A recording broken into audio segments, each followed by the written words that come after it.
So if you are relocating to London, especially from abroad, you are going to absolutely want to watch this video because I'm going to be sharing with you top 10 tips you're going to need to finding your perfect rental in the City of London.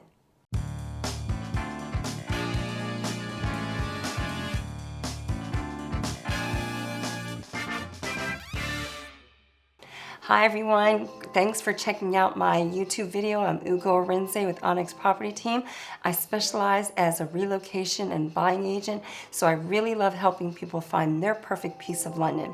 In this video, I'm going to be sharing with you my top 10 tips of what you're going to need to know if you are doing a rental search, because it really can be quite complicated and it's not straightforward when you're trying to figure things out. First off, to give you a bit of an update on the London property market. Since June 2021, the market absolutely was on fire and highly competitive as far as securing a rental property. The reasons were primarily because during COVID, a lot of landlords decided they wanted to sell.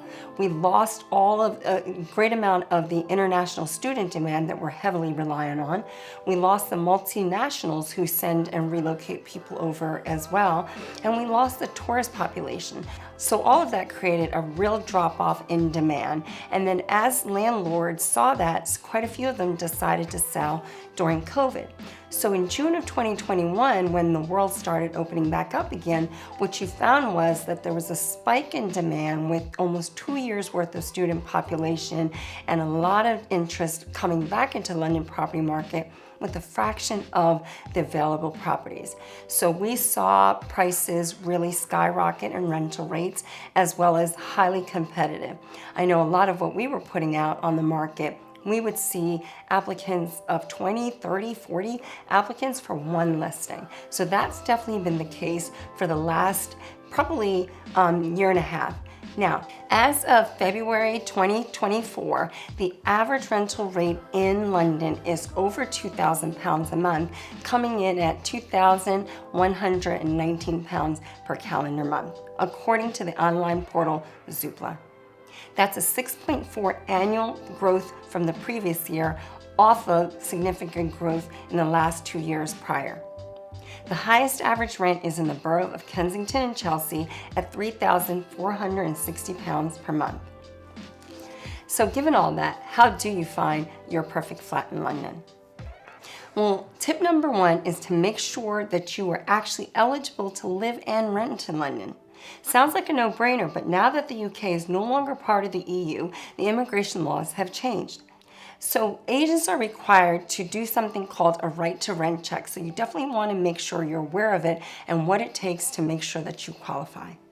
If you're not able to pass the right to rent check, an agent cannot rent out to you. Number two consideration is what's your budget?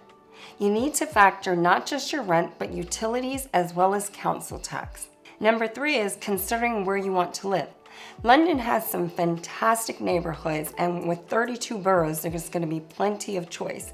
Depending on where you want to live, and obviously that might be driven by where you need to work or get kids to school, that might impact your budget. We see some of the most affordable budgets in East London as opposed to, say, West London. Other consideration is furnished versus unfurnished. Now, this is a concept that you might not be used to in other parts of the world. I know I wasn't when I moved over here, but a fair number of our properties here are offered as furnished properties, especially at the lower budgets. So that makes things super easy if you are, say, an international student moving over for a year or two studies and don't want to incur the expense of having to buy furniture. Number 5 question you need to consider is, do you have a pet? Ironically, London is one of the most pet-friendly cities, but it can be challenging where I'd say almost 50% of the properties don't allow pets. Some landlords actually might even want to permit pets, but their lease won't permit them. If you want to check out my recent video on living in London as a pet-friendly city, we're going to include the link somewhere on this video. So number 6 is the actual search. You can use online portals such as Rightmove, Zoopla, OpenRent, which is landlords renting directly to tenants. But you must remember that if you are going to use a portal where agents are marketing the property, the agents work for the landlord, not you. This means they are going to have a fiduciary relationship with that landlord to get them the best deal. That's why I really am passionate about working as a relocation agent and working directly with my international tenants and tenants needing my help, because I can help get them the best deal.